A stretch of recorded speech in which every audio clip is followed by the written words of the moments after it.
మీకు మీ ముత్తాత గుర్తున్నాడా? పేరైనా తెలుసా? తెలీదు కదా. ఫేస్ కూడా చూసినట్టు గుర్తులేదు కదా. ఎందుకంటే చనిపోయిన వాళ్ళని మర్చిపోతాం, అది కామన్గా. పేరు కూడా మర్చిపోతాం కొన్ని సంవత్సరాల తర్వాత. ఫేస్ ఎలా ఉంటుందో కూడా మర్చిపోతాం.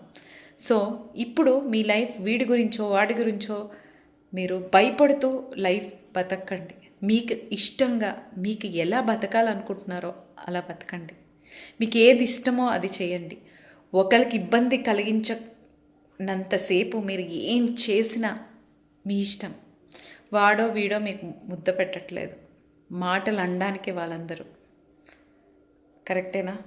రేపటి రోజు మనం పోతే మనల్ని గుర్తు కూడా ఉంచుకోరు. సో ఉన్నప్పుడే మనకేం కావాలో, ఎలా లైఫ్ బతకాలనుకుంటున్నామో అలా బతికేయండి. ఏమంటారు? ఎవరికి భయపడకండి.